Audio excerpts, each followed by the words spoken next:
Minas, os atingidos que optaram por processo na Inglaterra ainda enfrentam atrasos e incertezas.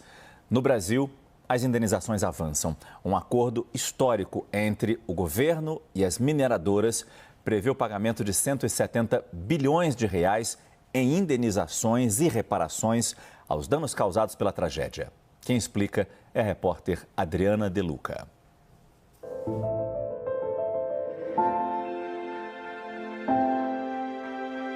Um mar de lama que levou vidas, histórias e transformou paisagens inteiras.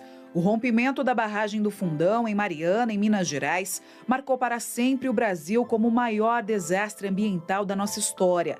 Agora, 9 anos depois, um acordo histórico promete trazer justiça, reparação e esperança para os milhares de afetados pela tragédia. O Supremo Tribunal Federal validou um compromisso definitivo para reparar e compensar os danos causados pelo rompimento da barragem. Num dos maiores pactos ambientais do país, o acordo prevê 170 bilhões de reais em indenizações. Desse total, 38 bilhões já foram investidos pelas empresas responsáveis. O acordo prevê 11,5 bilhões em indenizações individuais, 35 mil reais para a maioria dos afetados, 95 mil reais para pescadores e agricultores e 8 bilhões reservados a povos indígenas, quilombolas e outras comunidades tradicionais. O acordo que nós firmamos, ele diz muito mais do que os valores. 132 bilhões é um valor importante, é uma quantia significativa. Mas a grande qualidade do acordo é como o acordo foi construído e para quem ele direcionou os seus esforços. Além das indenizações individuais, o acordo prevê pagamentos à União, aos estados de Minas Gerais e Espírito Santo e aos municípios atingidos que aderirem ao pacto. Os recursos serão aplicados em projetos socioeconômicos e ambientais. O montante será pago em 20 parcelas anuais pela Samarco, Vale e BHP.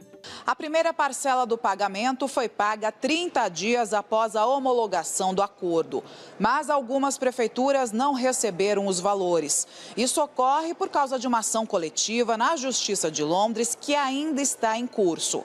Para aderir ao acordo no Brasil, os municípios precisam abrir mão de outras ações judiciais relacionadas à tragédia em Mariana. Parte das vítimas também optou por abrir processo contra a mineradora anglo-australiana BH Billington na Justiça do Reino Unido, onde enfrentam atrasos e incertezas. Sem contar os altos custos e diferenças jurídicas, o que dificulta o caminho. Já no Brasil, o processo de indenização está mais adiantado. Além do recente acordo de repactuação, um programa de reparação da Fundação Renova já promoveu pagamentos e assistência aos atingidos sob supervisão judicial. O que aconteceu no Brasil, quer dizer, esses acordos brasileiros e tal, eles são mais amplos do que a ação na Inglaterra em princípio, porque na Inglaterra o que está se cobrando é apenas danos pessoais ou materiais, inclusive aquela questão dos municípios e tal. Aqui no Brasil, o acordo ele prevê medidas de recuperação ambiental e medidas socioambientais, portanto, ele é mais amplo. Pelo acordo validado pelo STF, cerca de 400 mil pessoas e 49 municípios podem já começar a receber as indenizações da Samarco. Mas, para isso, precisam escolher entre o acordo com a Justiça brasileira ou se esperam por um desfecho na Corte Britânica. 4 municípios brasileiros que entraram com ações em Londres pediram a exclusão dos processos no escritório britânico responsável pela demanda contra as mineradoras. O caso na Inglaterra, ele continua, né? A BHP tem feito sua defesa lá, é um caso que ainda leva bastante tempo, as audiências ainda vão terminar em março e se a gente for condenado nesse primeiro momento, vai ter uma segunda fase que vai iniciar em 2026.